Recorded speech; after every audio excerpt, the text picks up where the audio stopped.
कृष्ण हरी माऊली. माऊली, खरं तर हे कोल्हापूरहून आलेलं वादळ आहे. कोल्हापुरात जरी जन्म झाला असेल तरी माऊलींच्या आळंदीत त्यांचा सांभाळ झाला. माऊलींच्या चरणी सूर वाहतायत असा सुरेल गळा आणि दगड मनाला सुद्धा पाजर फोडतील अशी निरूपणाची शैली. सेवेसाठी पाचारण करूयात हरिभक्ती परायण ओंकार महाराज सूर्यवंशी यांना. राम कृष्ण हरी जय राम कृष्ण हरी. हरी जय जय राम कृष्ण हरी जय जय राम कृष्ण हरी. जय जय राम कृष्ण हरी जय जय राम कृष्ण जय जय राम कृष्ण हरी जय राम कृष्ण जय जय राम हरी जय जय राम हरी जय जय राम हरी जय जय राम जय जय जय जय जय जय जय जय राम.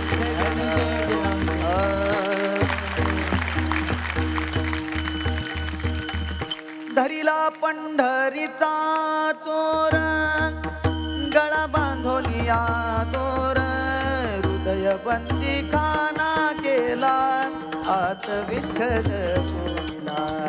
हृदय बंदी खाना केला आत विठ्ठल कोणीला. हरीला पंढरीचा चोर गळा बांधून हृदय बंदी खाना केला आत विठ्ठल कोंडला. विठ्ठल कोंडला आत विठ्ठल कोंडला. शब्द केली जडा जोडी विठ्ठल पायी घातली बिडी. धरिला पंढरीचा तोर गळा बांधून या गळा बांधून या दोर गळा बांधून या दोर. हा शब्द केली जडा विठ्ठल पायी घातली बिडी. हृदय बंदी खाना केला आत विठ्ठल कोंडला. आत विठ्ठल कोंडला. आत विठ्ठल कोंडला. सोहम शब्दाचा मारा केला विठ्ठल का कुळती आला. धरिला पंढरीचा तोर गळा बांधून या गळा बांधून या दोर गळा बांधून या दोर. सोहम शब्दांचा मारा केला विठ्ठल काकुळती आला. हरीला पंढरीचा दोर गळा बांधून या दोर गळा बांधून या दोर गळा बांधून या दोर. जणी म्हणे बा विठ्ठला जीवेन सोडी मी तुला. जणी म्हणे बा विठ्ठला दिवेन सोडीन तुला. जणी म्हणे बा विठ्ठला जीवे सोडी नाही तुला. धरिला पंढरीचा हरीचा चोर गळा बांधून या बांधून या दोर गळा बांधून या दोर. आजनी म्हणे बा विठ्ठला जीवेन सोडी मी तुला. धरिला पंढरीचा चोर गळा बांधून या दोर गळा बांधून या दोर गळा बांधून या दोर.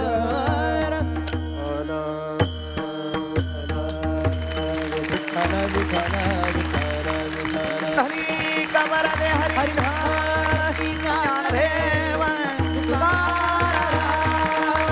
पंढरीनाथ भगवान की जय. माऊली ज्ञानेश्वर महाराज की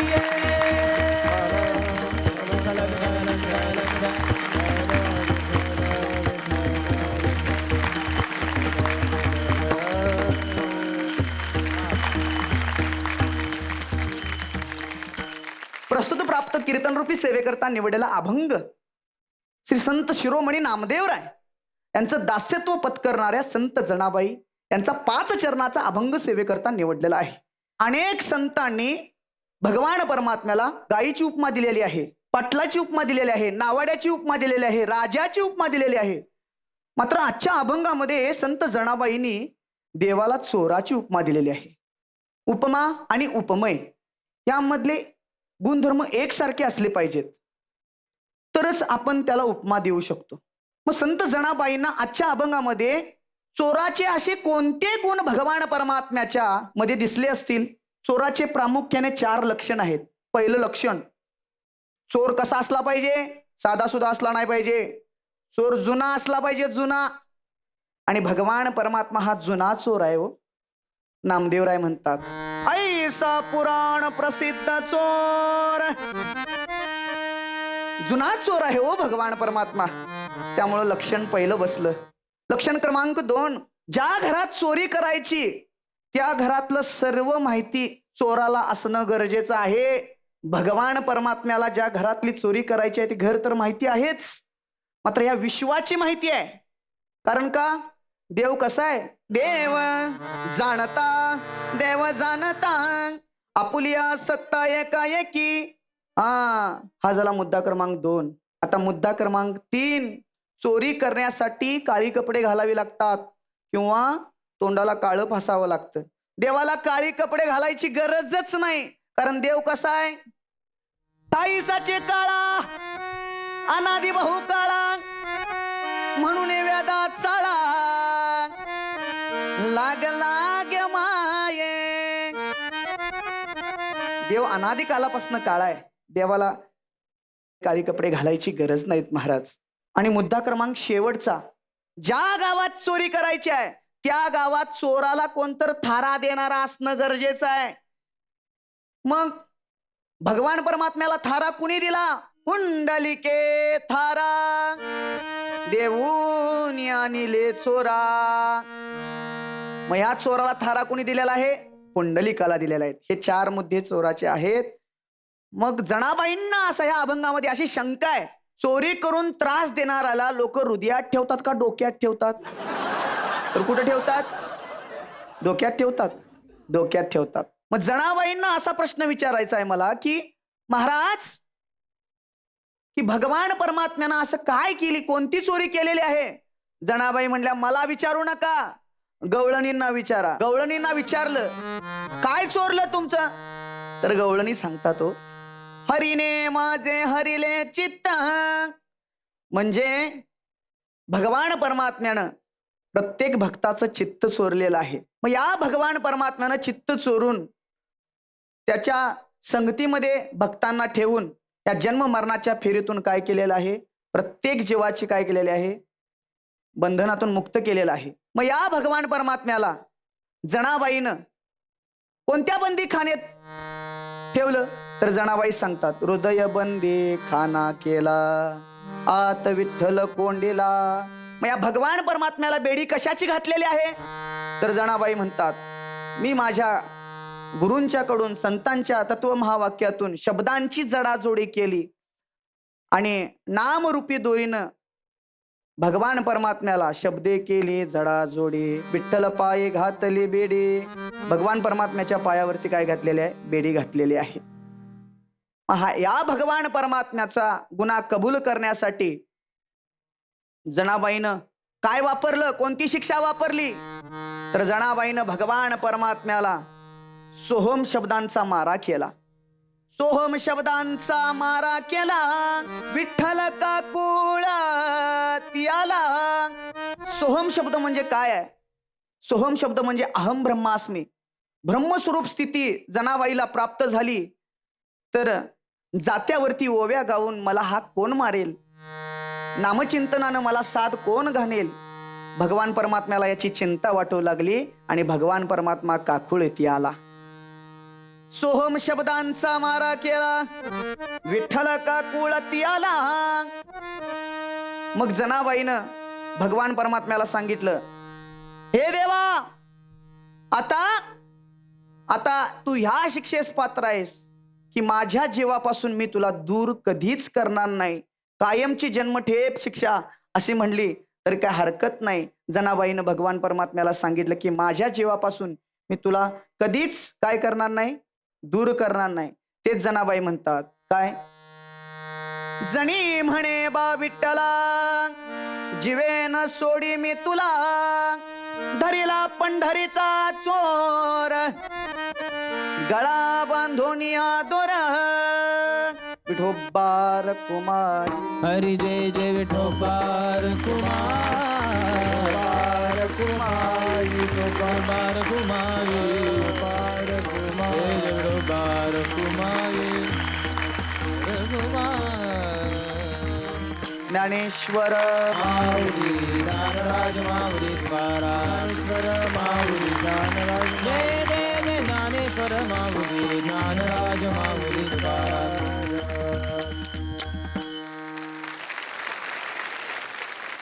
आई साहेब, महाराज, तुम्ही सांगताना 4 चोर सांगितले, पुंडलिकाचंही सांगितलं, मूळचा थारा, अनेक अनेक उदाहरणांनी खूप छान मुद्दे मांडले. आणि कीर्तन करताना महाराज तुम्ही असं मस्तीतलं कीर्तन केलं, मस्तीतलं कोल्हापुरी भाषेतलं.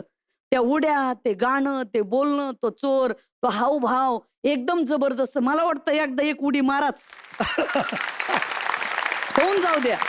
दिंदा महाराज. गदा वा वा, टाळी वाजवू द्या. वा वा, क्या बात आहे. याला म्हणतात गायनाची उडी आपुल्या छंदे, मनाची आनंदे आवडीने. याला म्हणतात उडी. महाराज, तुम्ही 3ऱ्या टप्प्यापर्यंत उडी मारली आणि तुम्हाला खूप खूप शुभेच्छा. धन्यवाद. वा. आता माऊली, झणझणीत गावातून येऊन दणदणीत आवाजात सनसनीत कीर्तन. सगळ्यात महत्वाचं आधी चोराच्या संबंधाने जे 4 परिष्कार तुम्ही मांडलेत, चोर जुना असावा, चोर माहितगार असावा, चोर काळ्या कपड्यातून आला पाहिजे, किंवा चोराला कोणतरी थारा देणारा पाहिजे. या सगळ्यांनी काय होतंय माहिती का, त्या श्रोत्याला सांगावं नाही लागत की माझ्याकडे लक्ष दे, मी काय सांगतो ते ऐक. जसा सिंह गर्जना करतो आणि जंगल ताब्यात घेतो, तसे श्रोते तुम्ही ताब्यात घेता. आणि मागचं जे 2ऱ्या फेरीतलं कीर्तन होतं त्यापेक्षा हे कीर्तन दुप्पट तिप्पट चांगल्या स्थितीत आलंय. मला खूप आनंद होईल. तुमच्या प्रगतीचा आलेख असाच उन्नत होत राहो. खूप शुभेच्छा. वा. आणि वारी अशीच अखंड दूरपर्यंत पोहोचत राहू, हीच आपण पांडुरंगाकडे प्रार्थना करूया. आणि तुम्हाला निकालासाठी शुभेच्छा. रामकृष्ण हरी. माऊली, आपल्या कीर्तन सारथी जगन्नाथ माऊलींचं असं म्हणणं आहे की श्रोत्यांना जागच्या जागी बांधून ठेवणं आणि खेळून ठेवणं हे कीर्तनकारांसाठी तसं शिवधनुष्य. पण खरं सांगू, सोहळा सुरू झाल्यापासून आपल्या गोड गायनाने, अभ्यासू निरूपणाने आणि गरज पडल्यास विनोदी दृष्टांतांनी ज्यांनी ही किमया सहज साधली, असे आपले हे पुढचे सेवेकरी. सेवेसाठी पाचारण करूया हरिभक्ती पारायण संदीप महाराज गुरव यांना. दुसरियाचे दुःखे शिने जाचे चित, तोची एक संत ओळखावा ओळखावा. तोची एक संत ओळखावा ओळखावा. तोची एक संत ओळखावा ओळखावा. तयाची पुसता हरिल तोशीन, दुःख गे हिरोन रोकडेची रोकडेची.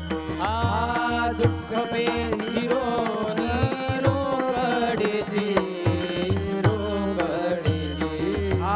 परोपकार जया आला ते विभागी, शांती हे सर्वांगी डोलतसे डोलतसे. शांती हे सर्वांगी डोलत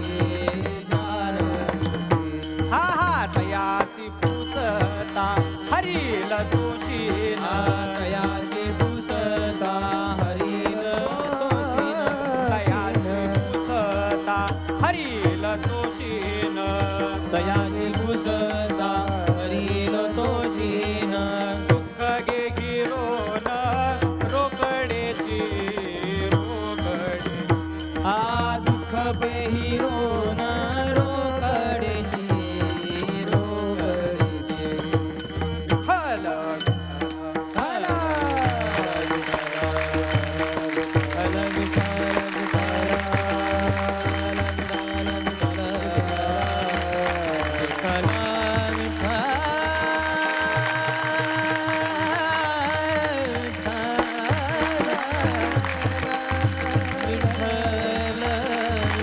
कुंडली कवरदा हरी विठ्ठल श्री ज्ञानदेव पंढरनाथ भगवान की माऊली ज्ञानेश्वर महाराज की जगत संत तुकाराम महाराज की पुण्यश्लोक छत्रपती शिवाजी महाराज की धर्मवीर छत्रपती संभाजी महाराज बोला भारत माता की जय. बोला ज्योतिबाच्या नावानं हर हर हर हर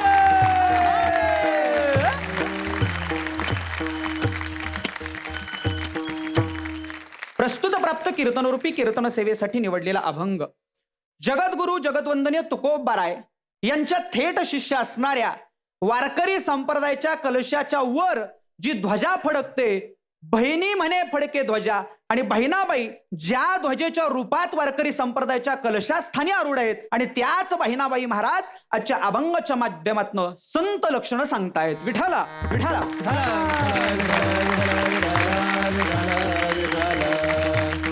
संत कुणाला म्हणावं असं ज्यावेळी बहिणाबाई महाराजांना विचारलं जातं त्यावेळी बहिणाबाई महाराज स्पष्ट उत्तर देतात, दुसऱ्याचे दुःखे शिने ज्याचे चित्त.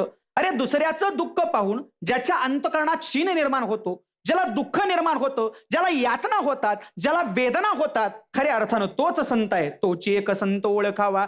दुसऱ्याचं दुःख सहन करू न शकणारा म्हणजे संत, आणि दुसऱ्याच्या दुःखानं आनंदित होणारा म्हणजे मनुष्य. विठाला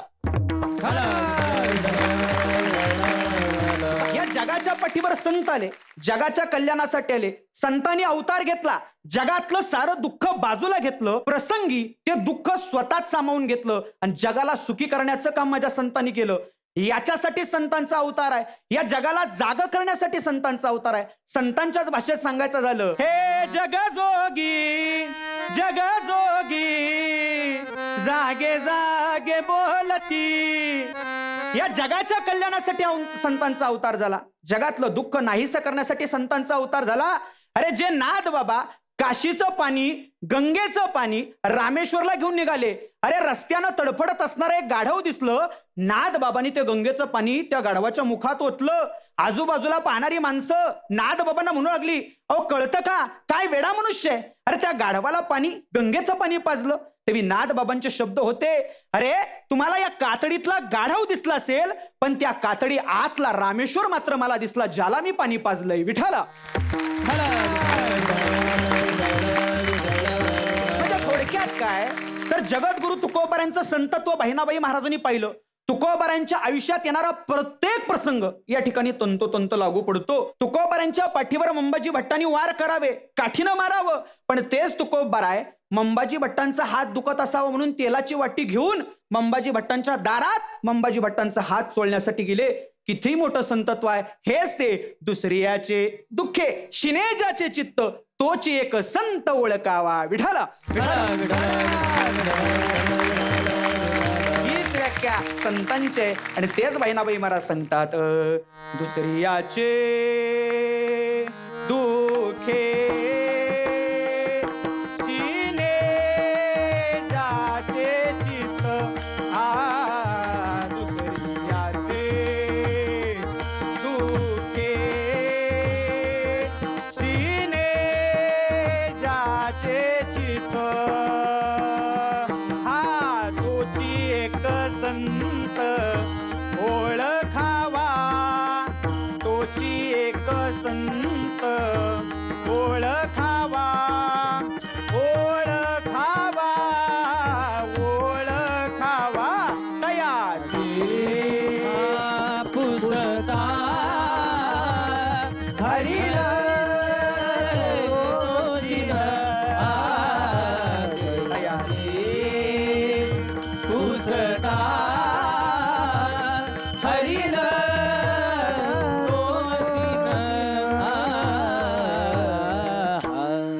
महाराजांची ओळख बहिणाबाई महाराज अभंगाच्या प्रथम चरणाच्या माध्यमातून करतात, पण पुढे जाऊन मग या सामान्य मनुष्यानं काय करावं? तयासी पुसता हरील तोशिन दुःख गे हिरोन रोकडेची. त्यांना जर विचारलं, त्यांना जर पुसलं, तर अगदी ते सारा शीन घालवतील. तुमच्या आयुष्यातल्या प्रत्येक प्रश्नाचं उत्तर माझ्या संतांकडे आहे.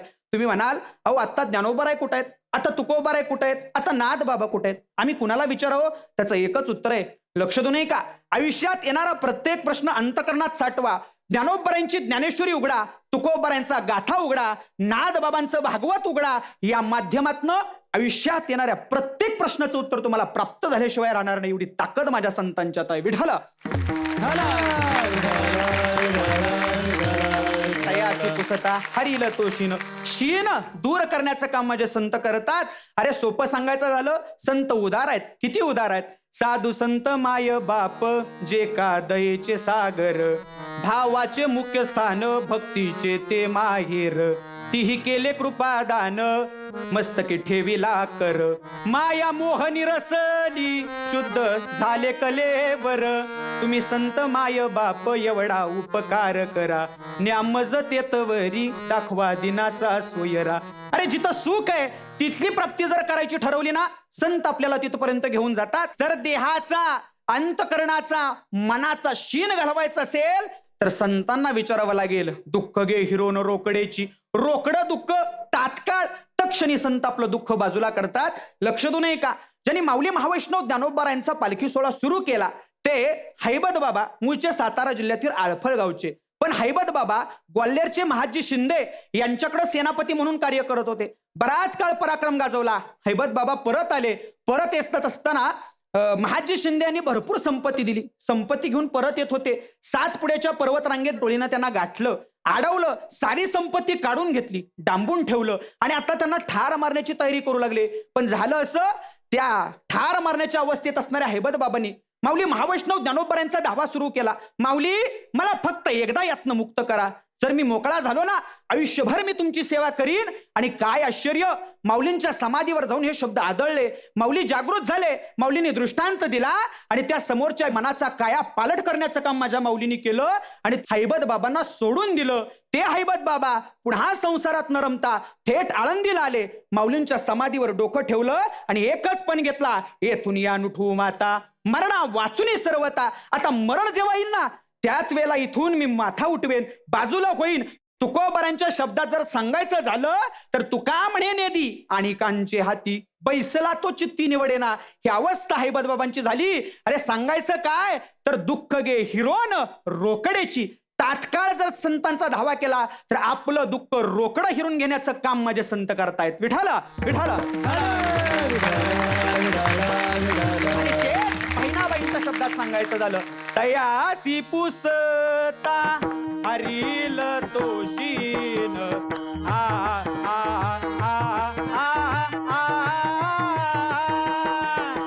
तयासी पुसता हरील तोशीन.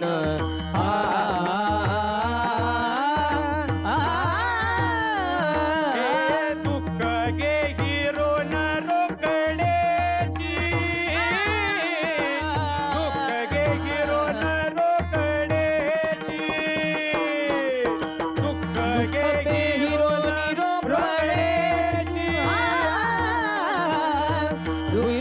हिरोन रोकडेची. तयासी पुसता हरील तोशीन.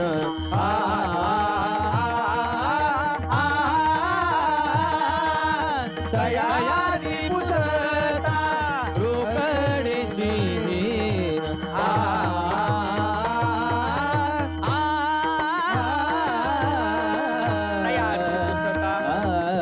हरील तोशीन. दुःख गे हिरून रोकडे. रोकडं दुःख हिरून घेतात. एवढे संत उदार आहेत. त्या पुढे जाऊन माझ्या बहिणाबाई महाराज सांगतात, मग संतांच्या अंगी अजून कोणता गुण आहे? परोपकार जया आला से विभागी. शांती है सर्वांगी डोलत असे. परोपकार, दुसऱ्यावर उपकार करण्याची वृत्ती माझ्या संतांचे. तुम्ही गेला, त्यांना प्रश्न विचारला, 100% तुमच्या आयुष्यातल्या प्रत्येक प्रश्नाचं उत्तर ते देतील. का तर परोपकार जया आला से विभागी. शांती हे सर्वांगी डोलत असे. शांती, सर्वांगी असणारी शांती संतांची तुम्हाला मला दिसते. परोपकार आणि शांती हे दोन्ही गुणधर्म कुणाच्यात आहेत तर ते माझ्या संतांच्यात आहेत. म्हणून संत श्रेष्ठ आहेत बाबा, ज्यांचा अवतार परोपकारासाठी झाला. जगाच्या कल्याणा संतांच्या विभूती, देह कष्टविती परोपकारी. आणि असे असणारे संत मग माझ्या बहिणाबाई महाराज शेवटच्या चरणात जातात आणि शेवटच्या चरणात सांगतात. काय सांगतात? बहिणी म्हणे नाही आपुले पारिके, वर्ततो विवेके ज्ञानदृष्टी. अरे बहिणाबाई महाराज सांगतात, संतांच्या ठाई आपलं आणि परक अशी वैषम्याची वार्ता अजिबात उरत नाही. आणि ते संत कसे आहेत बाबा? बहिणी म्हणे नाही आपुले पारिके, वर्ततो विवेके ज्ञानदृष्टी. ज्ञानदृष्टीनं विवेक वर्तवण्याचं काम म्हणजे संत करतायत. म्हणून संत श्रेष्ठ आहेत. आणि मग आम्ही काय करावं? तयासी पुसता हरिल तोषीनं दुःख गे हिरोन रोकड्याची. आपल्या आयुष्यातलं दुःख दूर करण्याचं काम करतात. म्हणून संत श्रेष्ठ आहेत. विठोबा रखुमाई हरी जय विठोबा रखुमाई. जय. जय जय विठोबा रखुमाई. ज्ञानेश्वर माऊली नागराज, माऊली महाराज, ज्ञानेश्वर माऊली नागराज.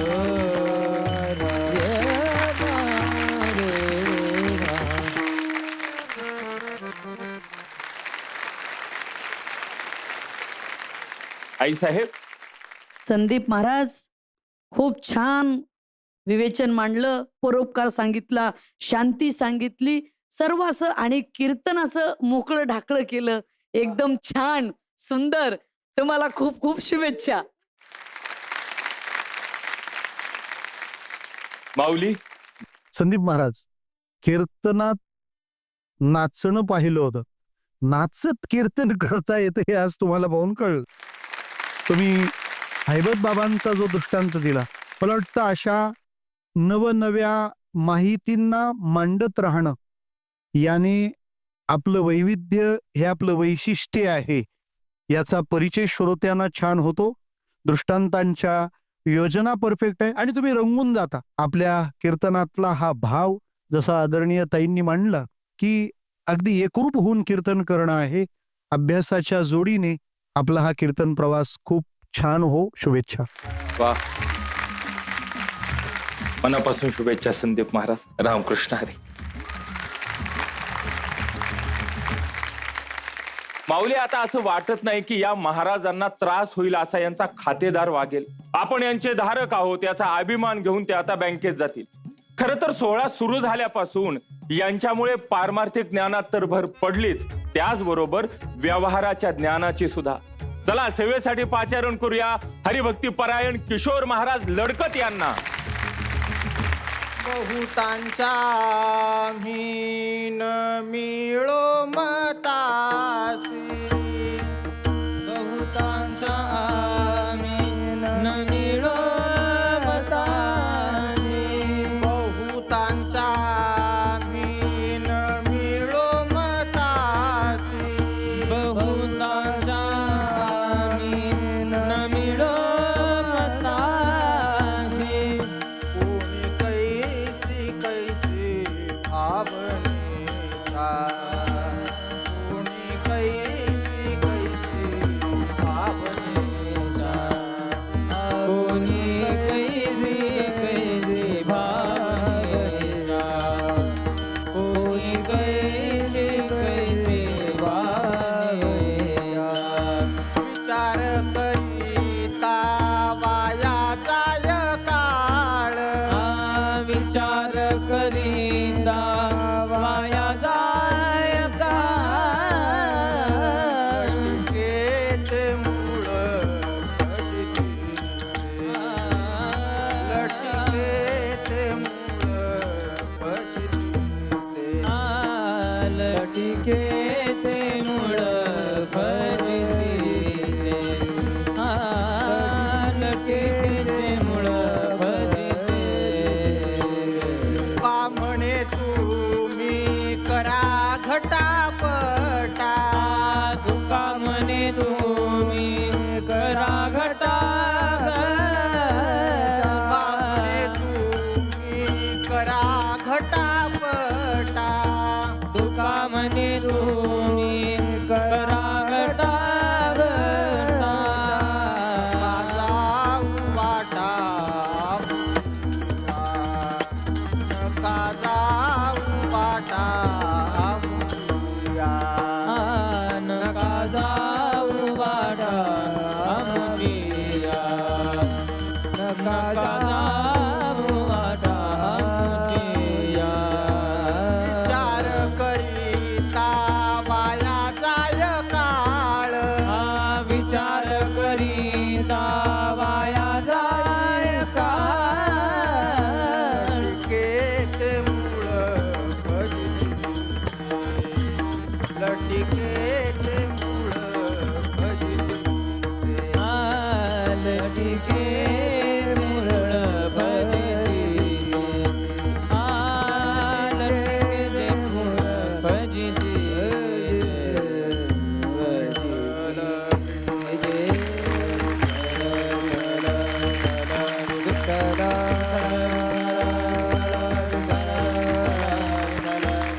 प्रस्तुत कीर्तनरूपी सेवेकरता निवडलेला अभंग.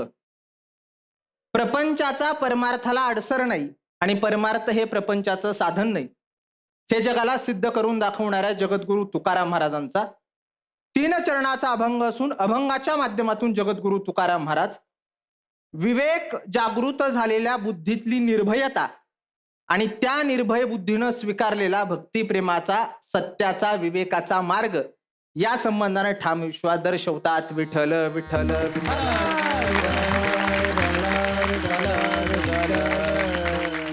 सामान्यपणे विचार केला तर माणसांची मतं ही त्यांच्या विचारांचं प्रतिबिंब असतं आणि जे कधीच एकसारखं नसतं. ज्या लोकांची मतं भावना भिन्न भिन्न असतात ती लोक कळपातली नसतात आणि जी लोक कळपातली असतात त्यांची मतं भावना इतरांपेक्षा कधीच वेगळी नसतात. मग एका बाजूला धर्म, जात, पंथ, स्पृश्य, अस्पृश्य असा भेदभाव करणारा समाज, तर दुसऱ्या बाजूला अवघी एकाचीच वीण मग कैसे भिन्ना भिन्न असं म्हणणारे तुकाराम महाराज. एका बाजूला असत्य अधर्माच्या प्रवाहात वाहत चाललेला समाज, तर दुसरीकडं सत्य असत्याशी म्हण केले ग्वाही, मानी येले नाही बहुमता किंवा सत्य आम्हा मनी, नहो ग बाळाचे धनी, देतो तीक्ष्ण उत्तरे, पुढे व्हावयासी बरे, हा तुकाराम महाराजांचा कराराबाना. मग भिन्न भिन्न मताच्या बहुमतेच्या सत्तेपेक्षा विवेकशील एकमताचं सत्य हे कितीतरी पटीनं भारी असतं. म्हणून जगद्गुरु तुकाराम महाराज म्हणतात, बहुतांच्या आम्ही न मिळो मतासी, कोणी कैसी कैसी भावनेच्या. प्रश्न असा आहे की लोकांच्या मतामध्ये आपली मतं का मिसळतात? कारण प्रत्येकाची अपेक्षा आहे की लोकांनी मला मानलं पाहिजे. पण तुकाराम महाराज एका माकडाच्या रूपकातनं गोड बोलतात. काय ती करावी मुलाची माकडे, नाचता ती पुढे संसाराच्या, हा हात दात कान हलविती मान, दाखविती जन मानावया. पण महाराज म्हणतात लोकांचं हे मानणं काळानुसार, स्थळानुसार, व्यक्तीनुसार नवे नवे आपापल्या सोयीनुसार बदलणारं असतं. म्हणून आम्ही काय केलं, सांडोनी लौकिक जालिया उदास, नाही भया सजीवित्वाची, किंवा तुका म्हणे हसे जन नये कानत ये ठाई. की महाराज म्हणतात की लोकांच्या मताच्या बाबतीत आमचं मनाची स्थिती नेमकी कशी झाली, तर एक विहीर आहे, त्या विहिरीमध्ये 7-8 बेडूक आहेत आणि त्या बेडकांची विहिरीतून बाहेर निघण्याची स्पर्धा सुरू झाली. एक बेडूक गेला, थोडं अंतर चढला, माघारी आला, म्हणे या विहिरीमध्ये प्रमाणापेक्षा जास्त शेवाळ आहे म्हणून मला वरती जाता येत नाही. दुसरा बेडूक गेला, तोही काही वेळानं माघार आला, ही विहीर माझ्या आवाक्यापेक्षा मोठी म्हणून मला वरती जाणं कठीण आहे. या दोघांची चर्चा ऐकल्यानंतर बाकीच्यांनी सगळ्यांनी स्पर्धेतून माघार घेतली, पण एक बेडूक मात्र विहिरीच्या काठावर जाऊन बसलं होतं. हे कसं शक्य झालं? हा विचार विनिमय ज्यावेळेस चालला होता त्यावेळेस लक्षात आलं विहिरीच्या वरच्या काठावर गेलेलं बेडूक हे कानानं बहिरं होतं. मला वाटतं ज्यावेळेस आमचा मार्ग सत्याचा विवेकाचा असेल आणि त्याच्यावर आमचा ठाम विश्वास असेल तर लोकांच्या मताच्या बाबतीत आम्हाला त्या बेडकासारखं बहिरं होता आलं पाहिजे. मग ते भिन्न भिन्न मतांची लोक आमच्या जवळची, नवे नवे आमच्या रक्ताची असली तरी तुकाराम महाराजांच्या पालखीचा पहिला विसावा आणि आरती अनगडशा बाबांच्या दर्ग्यामध्ये असते ना, त्यावेळेस जगात भेदाभेद मांडणाऱ्या सगळ्या संप्रदायांना बाबा तुमच्या मताशी आमचं मत मिळत नाही, हा वारकरी संप्रदाय विष्णुमय जग वैष्णवांचा धर्म या न्यायावर चालतो असं तुकाराम महाराज म्हणतात. मग महाराज म्हणतात की या लोकांच्या मतामध्ये जर तुम्ही तुमची मतं मिसळली किंवा त्याला जर तुम्ही त्या बहुमताला जर तुम्ही मान्य केलं तर तुमच्या आयुष्यात 2 तोटे होतील. ते कुठले तोटे? अभंगाचं 2य चरण. विचार करिता वाया जाय काळ, विचार करिता वाया जाय काळ, लटिकेचे मूळ फजितीचे, लटिकेचे मूळ फजितीचे, विचार करिता वाया जाय काळ, विचार करिता वाया जाय काळ. महाराज म्हणतात लोकांच्या मताच्या बाबतीत जर तुम्ही विचार करत बसला ना तर तुमचा आयुष्यातला बहुमूल्य असा वेळ जाय. एकतर तुम्हाला मिळालेला विवेक फार दुर्लभ आहे. महाराज म्हणतात अनिका सारिका बहुवसू, जैसा न जोडे परिसू, का अमृताचा लेशू दैवगुणी, तैसी दुर्लभ जे सद्बुद्धी.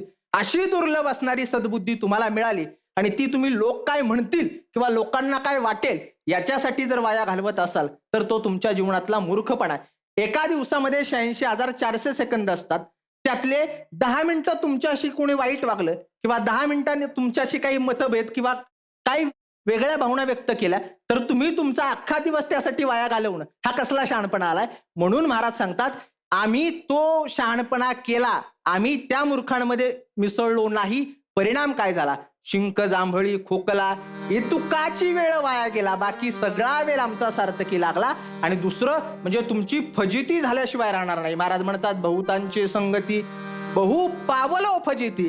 हे जन असंय, हे जन दुटप्पी स्वरूपाचे, हे जन घोड्यावरही बसून देणार नाही, पायी चालून देणार नाही, आणि त्या घोड्यावर जर तुम्ही खांद्याला घेतलं तर त्याची गंमत झाली म्हणून मूर्ख म्हणून तुमच्याकडे असतील. म्हणून महाराज सांगतात बहुतांच्या आम्ही न मिळू मतासी, कोणी कैसी कैसी भावनेच्या.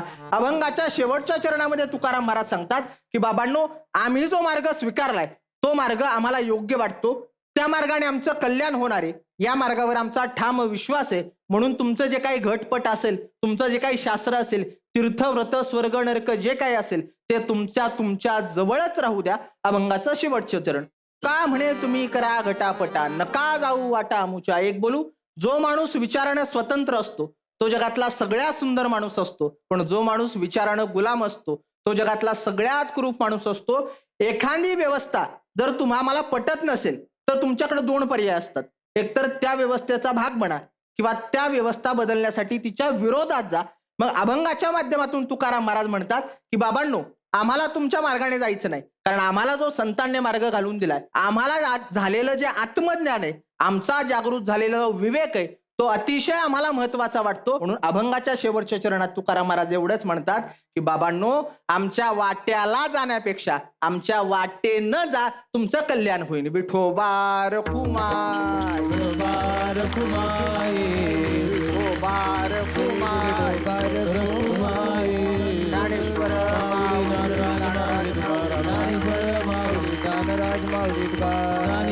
माऊली.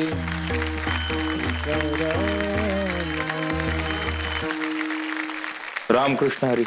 रामकृष्ण. आई साहेब, किशोर महाराज, आजचा मुळात अभंगच अत्यंत वेगळ्या पद्धतीमध्ये तुम्ही मांडला. अत्यंत सुंदर, एवढं तुम्ही मुत्सद्दी, ज्याला म्हणतात ना विचारवंत, आणि आपले जे विचार होते मला प्रभावी आम्हाला करून गेले. महाराज, आपल्याला खूप खूप शुभेच्छा. माऊली. लडकत महाराजांचं न अडकत झालेलं कीर्तन आहे. आहा. पहिल्या विधानापासून हे त्यांचं कीर्तन नव्हतं, ही विधानसभाच होती.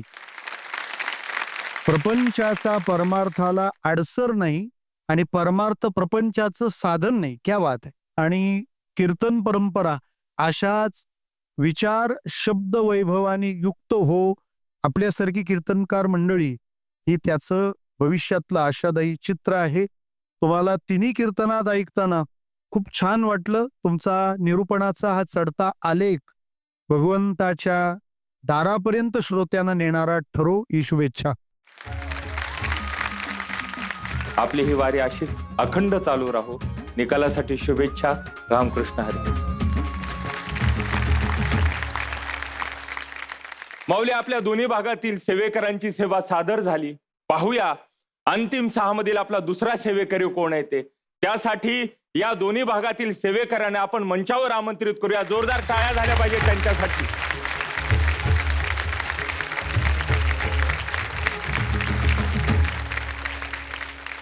चला माऊली, पाहूया आपल्या अंतिम 6 मध्ये जाणारा दुसरा सेवेकरी कोण आहे ते. जोरदार टाळ्या झाल्या पाहिजेत. हरिभक्ती परायण प्रमोद महाराज डुकरे यांच्यासाठी.